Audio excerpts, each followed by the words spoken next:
Hello guys and welcome to my YouTube channel Aman Daniel Vlogs. If you like my channel, please subscribe. So there was a question somewhere I found that why the burden of proof is always on the accuser, not on the accused. So first of all, let me define who is accuser. Accuser is the one who is claiming that he is aggrieved or he is injured or he is something bad has happened to him or her. The accused one is the one which the accuser is saying that he or she has done that injury or that crime or any sort of illegal thing to him, the accuser. So why the burden of proof is always on accuser? Because the accuser is complaining or requesting or he's praying for the justice, so he has to prove. Accused is the one who has to give reasons or give explanation, or he has a right to explain himself in front of court that why that incident happened, or that incident happened was not what was not the scene, that was not the actually scene that accuser is creating. The actual scene was something different, and the accuser is trying to bluff or trying to create a fraudulent actions or explanation about the scene. So accuser, that's why accuser is always put it at the point where he has to explain or he has to give burden of proof. Burden of proof means, in simple word we can say proof. If someone is saying that if for example, if a person says that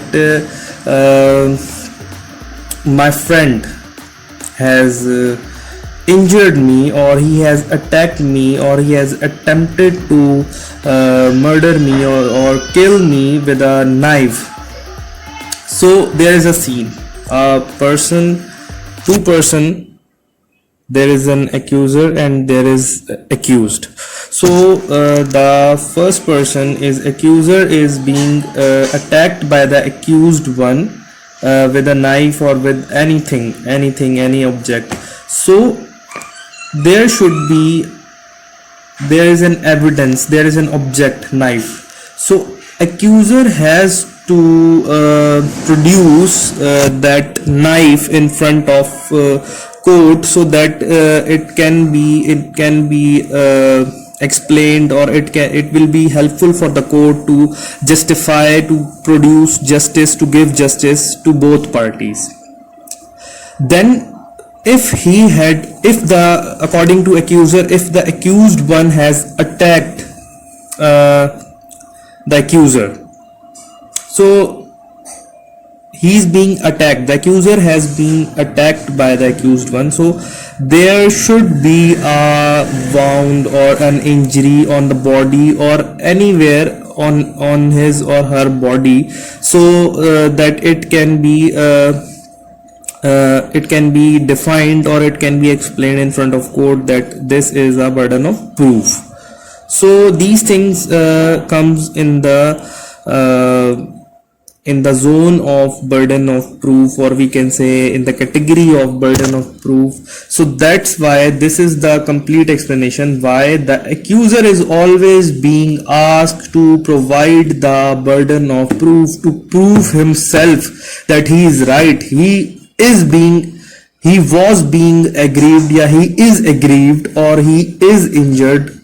So it's upon court, after providing burden of proof, it's upon court will decide that what are the actual grounds. After the accuser has produced the burden of proof and the accused one has given his reply or his explanation of that view or that scene. So both parties have to submit their evidences, their facts, their point of view in front of court. I'm not describing the whole scene or whole procedure of court, but in a what we can say, in a general sense we can say that these are the grounds. So the first of all, they both have to provide the material, the objects of the scene, the case which they are involved in. And after seeing all the facts, all the evidences, all the cross questioning of both parties with each other, judge will decide as per law. Judge has to decide, or they decide as per laws, that what is the real matter. There is no favoritism in the court. There is always judge is always following the law. He's always keeping the law in his mind. There is no what you can say, there is no importance, no favoritism.